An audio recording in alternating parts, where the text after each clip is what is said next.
parte. En esta ocasión vamos a ver al género épico. ¿Ok?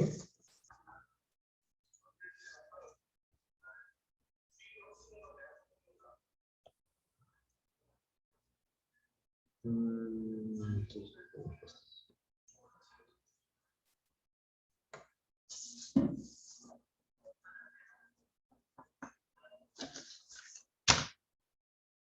Muy bien. Entonces, como les mencionaba, en el caso del género épico es considerado como el más antiguo de los géneros narrativos y presenta hechos legendarios o ficticios de una forma objetiva, desarrollados en un tiempo y espacio determinado también. La palabra épico proviene del griego épicos, ¿no? Con K, donde epo significa palabras y icos significa perteneciente a. Entonces, la épica es una narración en verso o en prosa que cuenta hechos y hazañas de héroes o guerreros populares, quienes representan los ideales de una época y sociedad concreta. Entre las especies del género épico tenemos, por ejemplo, la epopeya. La epopeya se refiere a las hazañas que dieron lugar a la Edad Antigua y es de carácter mítico. Sus personajes son dioses y seres mitológicos. A pesar de su extensión, fueron memorizados y transmitidos oralmente de generación en generación durante un largo periodo hasta que fueron recogidos por escrito. Entre las epopeyas conocidas tenemos la Odisea, la Ilíada, Mahabharata y Ramayana, ¿no? Vamos a ver una de las epopeyas más clásicas, que por ejemplo la Odisea, ¿ok? En el caso de la Odisea es una serie de aventuras, ¿no? Desde que Ulises, que es su protagonista, sale de Troya, ¿no? Acaba la guerra de Grecia contra Troya, y regresa a su ciudad natal, ¿ok? Y hay una serie de aventuras, ¿no? En la Odisea. Porque en este caso, de alguna manera, tiene que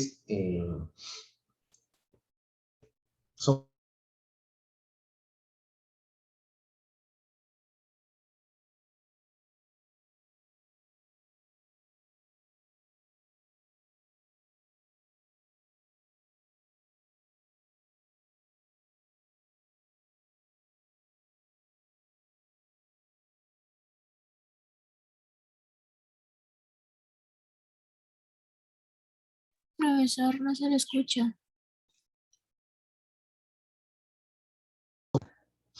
¿Ahora se me escucha? Sí, profesor. Ok. Bien, por ejemplo, ¿no? Tenemos, por decir, la Odisea, ¿no? En el caso de la Odisea, ¿no? Por ejemplo, en las islas de los Cíclopes, por eso, ¿no? Vamos a tratar una de las aventuras de Ulises, ¿no? Ulises desembarca con 12 compañeros y coge una de las vasijas con vino, que les había regalado el sacerdote de Apolo para regalarla.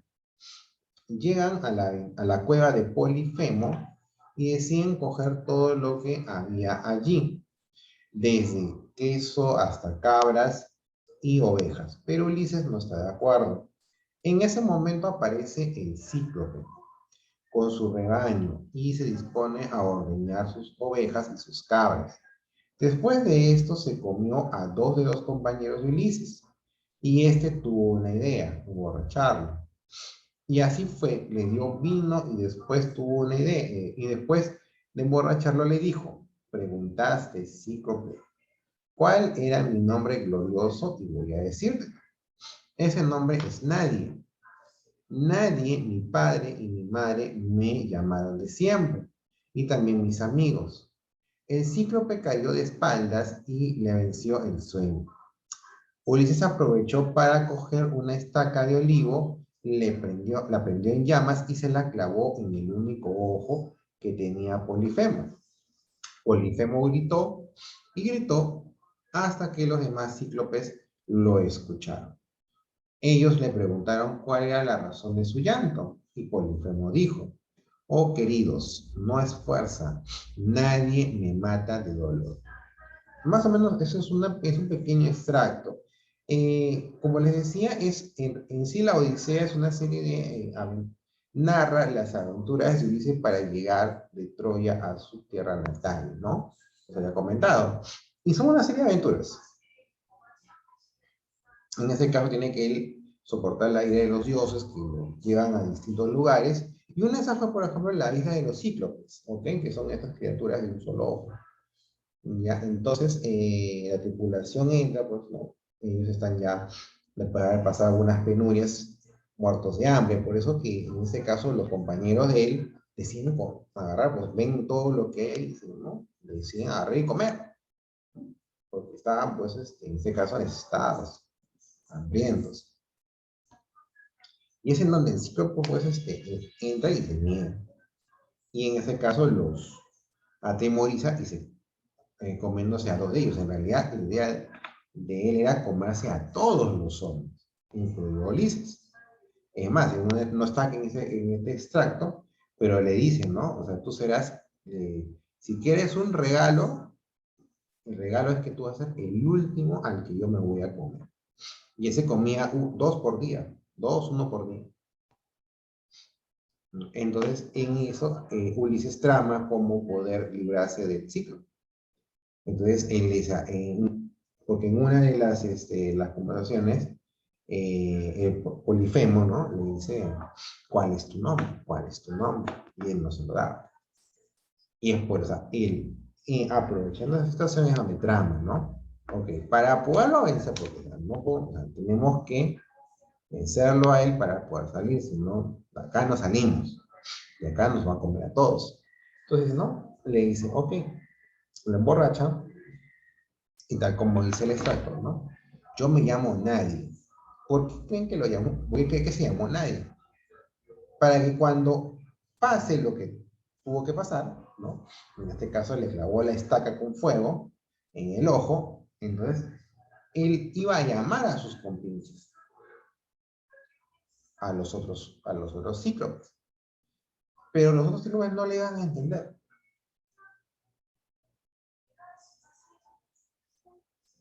¿No? Nadie me mata de dolor.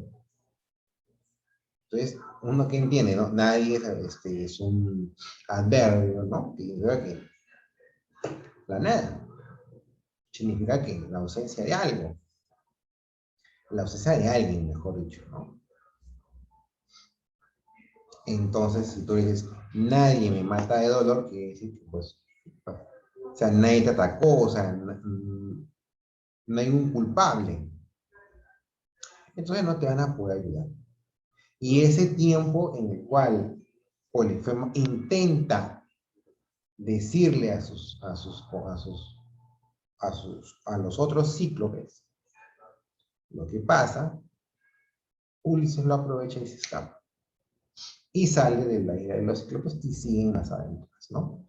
Muchas más. O sea, ese es un pequeñísimo extracto en realidad de la Odisea. Y de alguna manera es un relato épico porque narra las aventuras de este héroe, ¿ok? Líder del ejército, bueno, de su tropa a cargo y del ejército, uno de los líderes del ejército griego.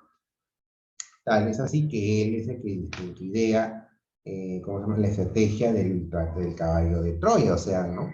Construyó un inmenso caballo donde dentro iban a entrar todos estaban los soldados griegos, y que en este caso se lo entregaba supuestamente en nombre de la amistad, ¿no? A los troyanos, y apenas los troyanos estén sin, o sea, oponer resistencia, los griegos saldrían del caballo y ¡zas! Arrasarían con los troyanos. Ese estratega fue Ulises. Por eso que Ulises, de alguna manera, es un arquetipo, ¿no? De la valentía y la estrategia. A pesar que tampoco es que él no era ni tan fortachón, ni nada por el estilo, o sea, era un tipo inteligente. iba y decidido, o sea, por eso tuvo que salió de muchas aventuras. E incluso hasta el final, su esposa, Penélope, ¿no? Es quien lo espera en toda esa travesía. Ya ella lo había dado por muerto. Pero hasta que no se decidía, hasta que no viera el cuerpo, no podría decir totalmente que él estaba muerto. Entonces, lo que ella hace es, ¿no? Al tener muchos pretendientes, ok, eso es verdad, se echaban día tras día, tras día, tras día, ¿sí? ¿Qué es lo que hace Penélope? Teje y desteje. Y decía, cuando termine de tejer, yo me decido con quién me caso. Entonces, para evitar eso, destejía. Y los pretendientes veían de que no había terminado, entonces no podía decidir. Ya que esperaba que tejiera. Ya obviamente, ella nunca iba a terminar de tejer. Y al final es cuando ya Ulises aparece, ¿no? Llega a Ítaca, que es su isla natal, y donde justamente se tiene que enfrentar contra estos pretendientes, ¿no? Y al final termina con su musa y bueno, ¿no? Termina la historia. Pero, por ejemplo, esa es una narración épica, ¿ok? ¿Por qué es una narración épica? Porque ya no existe ahora, porque no hay grandes guerras. Bueno, hay guerras civiles, sí, pero no hay, o sea, no es no hay las guerras, ¿no? Heroicas o desmedidas, ¿no? Entre civilizaciones, ¿no? Entonces, esas narraciones épicas se dieron para las narraciones de tradiciones, eh, que proliferaban en esos momentos, ¿no? Que al final se tradujeron luego en un texto escrito. Ahora vamos con los cantares de gesta.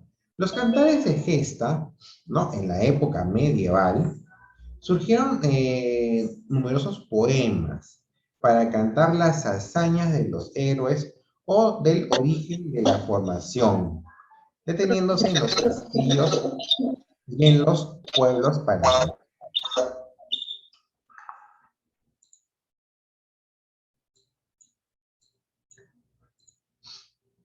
Gesta significa en este caso hazaña heroica de los reinos. Y esos poemas eran recitados por los juglares, ¿no? Que recorrían los caminos que llevaban a diversos pueblos y narraban y contaban estas historias. Los principales cantares de gestas son, por ejemplo, los Nibelungos, Beowulf, ¿no? La canción de Roldán y en este caso el cantar del mío Cid, ¿no? No, algo brevísimo, no sé si con ustedes, no sé si con ustedes me explica un poquito de lo que es cantar de así, pero bueno, ¿no? O sea, así en resumen de su argumento, ¿no? El rey Alfonso VI, ¿no? Manda al Cid a Andalucía a cobrar las parias o tributos de los reyes moros de Córdoba y Sevilla. Al-Mutamiz, ¿no? Que era el rey de Sevilla, ¿no? Estaba en guerra con Almudáfar, que era rey de Granada, a quien ayudan al conde García Ordóñez y otros nobles castellanos. Es decir, amparando al Mutamiz, vasallo del rey, con, de alguna manera, Rodrigo, al regresar a Castilla con los parias, los enemigos lo disponen ante el rey y lo destierra. Estos hechos no aparecen en el poema porque que empiezan con la despedida del Cid de Ibar y su palacio, ¿no? Luego se dirige con los vasallos que lo siguen, porque son pocos, ¿no? A Burgos, donde en este caso nadie pues lo desea recibir, ¿no? Porque estaba prohibido por el rey. Y así, entonces son historias, o es un cantar, ¿no? Donde el Cid en este caso era uno de los vasallos más leales al rey. Al ser indispuesto, el rey lo destierra, ¿no? Y él decía recuperar su honor. ¿Y cómo lo decía recuperar? En este caso, peleando contra los reyes moros, venciendo y recuperando tierras para el rey Alfonso VI. cuando llega a hacerlo, ¿no? Cuando lo hace, un ratito, por favor.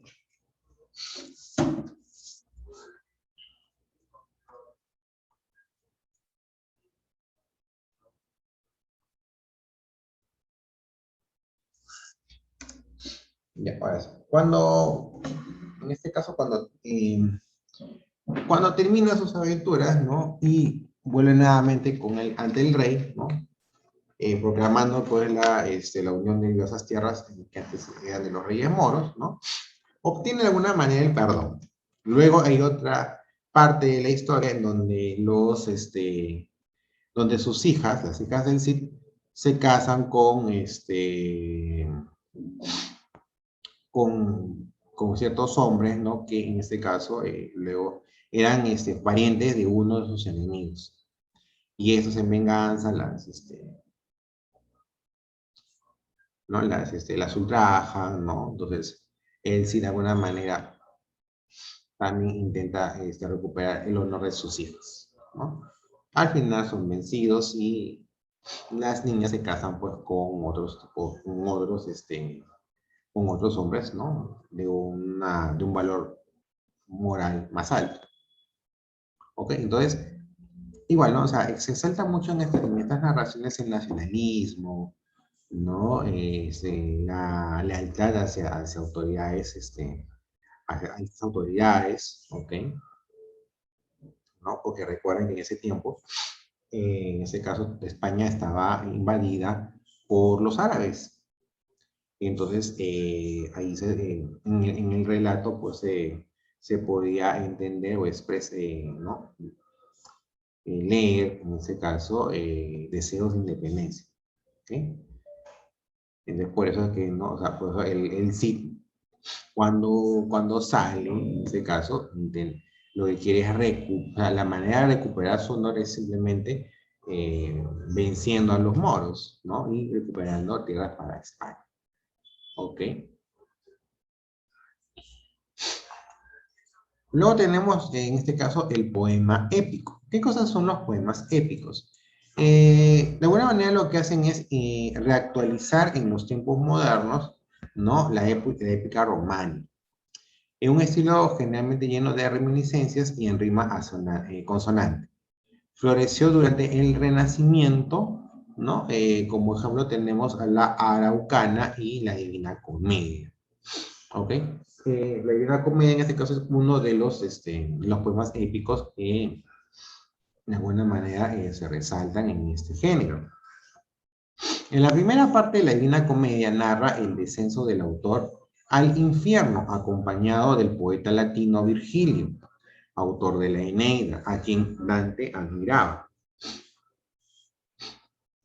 Acompañado por su maestro y guía, describe el infierno que tenía la forma de un cono con la punta hacia abajo y los 9 círculos que poseía en los cuales los condenados son sometidos a castigo, según la gravedad de los pecados cometidos en vida. En el último círculo, el judesco, Dante describe que había una especie de palacio en el cual se hallaban los que traicionaban a sus bienhechores, como Casio, como Bruto o como Judas. ¿Okay? Ese es el nivel más bajo para esa época, ¿no? Porque acá tenemos una infografía más o menos que nos puede precisar cómo era en este caso los círculos del infierno que describía Dante, ¿no? Por ejemplo, tenemos, ¿no? El cielo y purgatorio dantesco, ¿no? Estos paisajes fueron desarrollados por la imaginación del poeta, igualmente complejos y en este caso de gran influencia hasta estos días, ¿no es cierto? ¿No? Pero vamos hacia abajo, ¿no? Entonces, en este caso, por decir, ¿no? Tenemos aquí la esfera, ¿no? El cielo de la luna, acá están los que no cumplieron sus votos religiosos. O sea, de alguna manera, o sea, en este caso, los círculos del infierno son los castigados y los círculos del cielo, en este caso, ¿no? Y del purgatorio son los que de alguna manera tienen como pecados menores, ¿ok? Entonces, Cuando se lee purgatorio, en este caso, ustedes que han podido leer la Biblia y en religión, ¿no? Se habla en este caso del purgatorio como la zona intermedia, ¿no? Pediría por favor, a ver, por favor, eh, mientras yo no solicito, no pregunto a algún alumno, preferiría en este caso que los micros estén apagados. No porque en este caso no quiera escucharlos, al contrario, sino que en este caso ustedes están en el mejor lugar que pueden estar en su casa, pero ese lugar no está exento de ruido ambiental. Entonces, pues, o sea, al costado de ustedes de repente haga bulla, de repente la familia hace bulla, o por ahí el sonido de los carros o del vecino. Entonces, esos son sonidos que filtran, que se filtran en la sesión y hace que, en ese caso, no se pueda entender lo que habla y ustedes no van a poder escuchar bien. Entonces, te diría que si es que yo no pregunto, prefiero que estén apagados. Y en caso que ustedes quieran preguntar u otra solicitud, ponen la mano en el Zoom, ¿no? Activan la mano del Zoom y yo les cedo la palabra. Pero mientras tanto, todos tienen que estar con el micrófono apagado. Entonces, eso son de alguna manera los círculos del purgatorio, no del infierno, ¿ok? Entonces, tenían por ejemplo, se dividían en cielos, ¿ok? El purgatorio se dividía en cielos, ¿no? El más, se puede decir la escala baja, ¿no? Era el cielo de la luna. Aquí están los que aún no cumplieron sus votos religiosos, ¿no? Dentro del cielo de la luna está el paraíso terrenal, ¿no?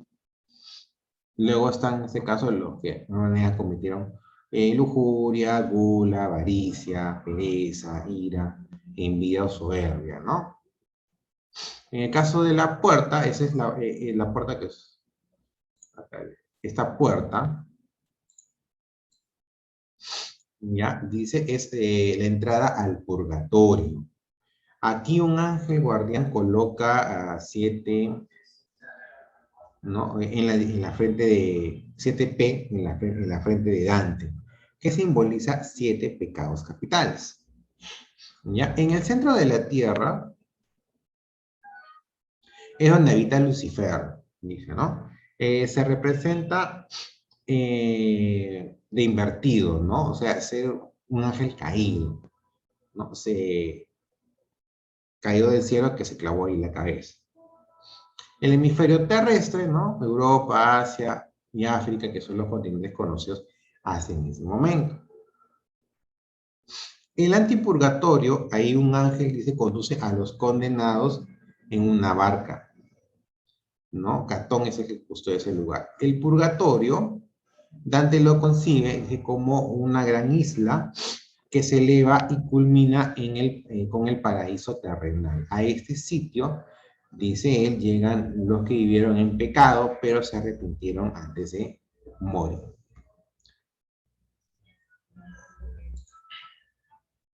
¿No? Luego del cielo de la luna viene el cielo de Mercurio, ¿no? Ahí, por ejemplo, habitan los que obtienen gloria y fama a causa de sus buenas acciones. El cielo de Venus son aquellas almas amorosas. El cielo del Sol, aquí hay 12 teólogos más brillantes que el Sol. El cielo de Marte se encuentran los mártires de la iglesia. El cielo de Júpiter, ahí están los justos. El cielo de Saturno, con los espíritus contemplativos, desaparece la sinfonía de las esferas. El cielo de las estrellas, ¿no? Es el séquito de Jesucristo.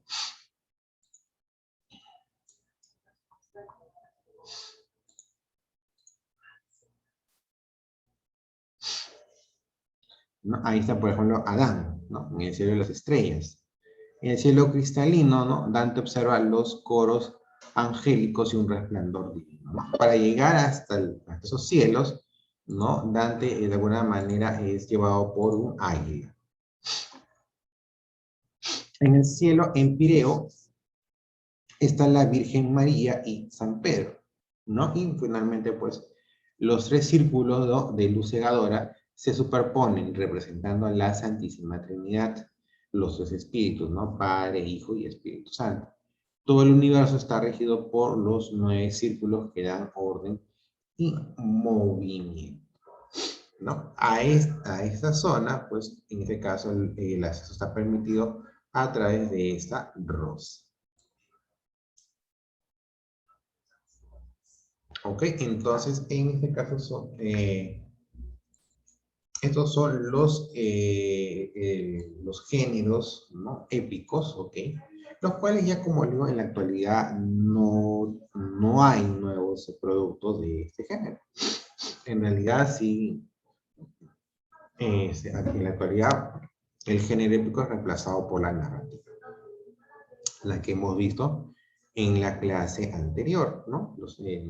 ¿no? Y en sus especies, ¿no? Tanto novela, cuento, como en este caso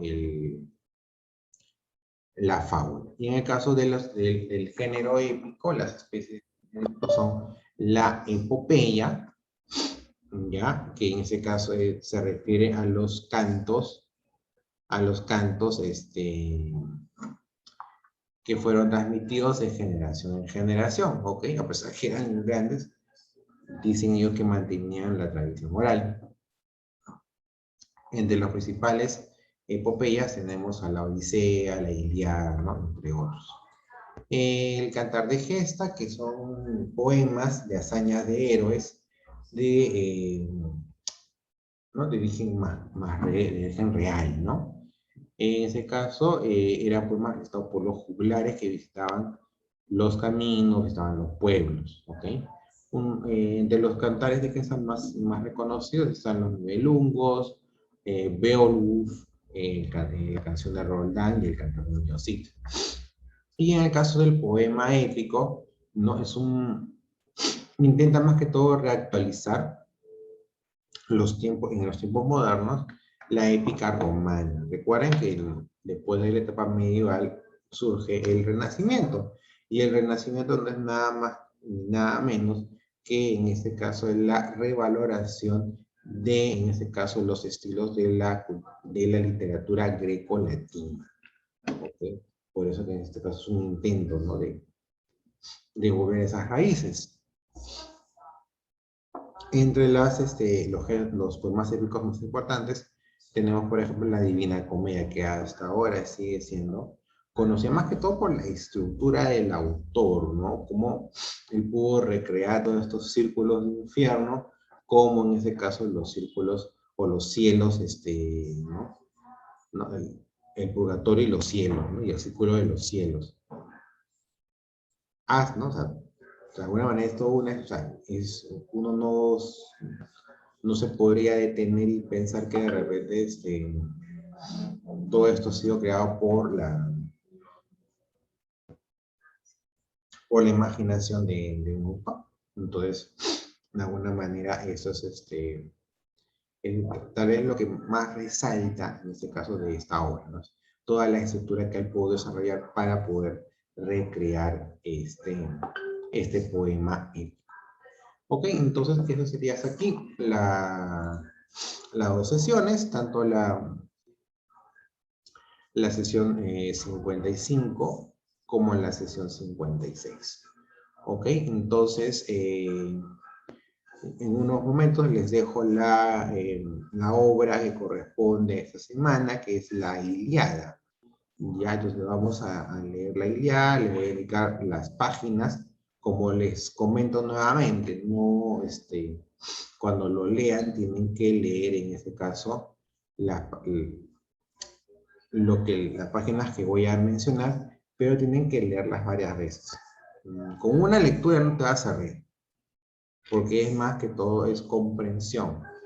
Lo que yo tomo es comprensión de lectura. Entonces, es lo que entiendes sobre, en este caso, el texto que se te envió y tienes que leer.